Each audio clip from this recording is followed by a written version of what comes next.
Hi Aries, welcome to Pandora Astrology's monthly horoscope for November of 2020.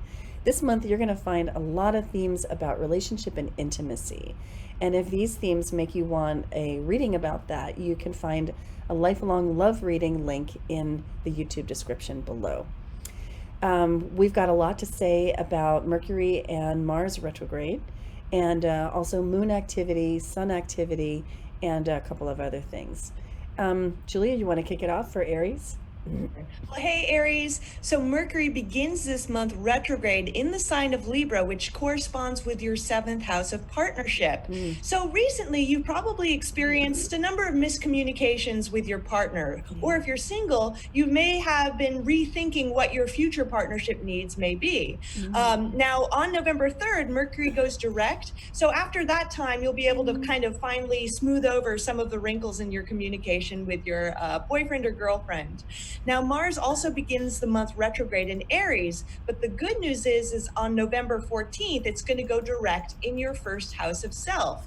So for the past number of weeks, you've probably been facing a lot of personal frustrations, especially with any kind of projects you've been trying to get off, as well as frustrations and flare-ups, including with your drive to succeed as well. And now you're going to begin to start making some forward progress, be a little less inflammatory in general, and things will be a lot smoother going forward. Now, That's so Venus nice. also begins this month in Libra, which corresponds with your seventh house too. So this has been a really nice time for your relationship too, where wherever we have Venus in astrology is where we feel some harmony and pleasure. So this has been a good period for you if you've been attached with a partner or whether you've been single and looking. Then on November 21st, Venus is going to enter your eighth house of deep intimacy. So when Venus crosses this threshold on the 21st of this month into the eighth, it's going to be a time of really, really increasing the level of depth, the level of psychological depth, or even the level of physical intimacy that you have with your partner. So true. And also on November 21st, the sun is going to move into Sagittarius, so Sagittarius season begins. And that's going to have you putting, some conscious, the light of consciousness, if you will, which is what the sun is, into what's your greater philosophy of life? What is your worldview? How do you make sense of life? So that theme will go on during Sagittarius season, which lasts for about a month. And then we've got a couple of moons. On the 14th, we have got the new moon in Scorpio right here. You can see at some point on the 14th, the moon comes to conjunct the sun. We're calling this one Consider Your Shared Estate because it's got themes of relationship, finance, and responsibility built in. So during the 3 days surrounding this moon, probably a lot of feelings are going to come up and a lot of thoughts and attention to, how do you share money with your partner? And does it feel, equitable and good to both of you? Then later in the month, we have the full moon in Gemini.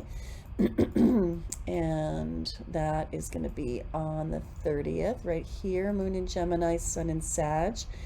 And this one we're calling Make the Mind Body Heart Connection, because it's got themes of integrating the physical with the emotional and the intellectual all at once, not without some challenges along the way. So that will again have you thinking about your philosophy of life and trying to ground it in reality, perhaps. Now, in longer term news, this month, Julie and I made videos about Jupiter and Saturn moving into Aquarius, which they're going to do next month, December. And so it's good to start thinking about this now and getting ready for it because it's going to be a pretty big shift. And you might want to check the November 2020 news videos playlist where you can find out what we said about that.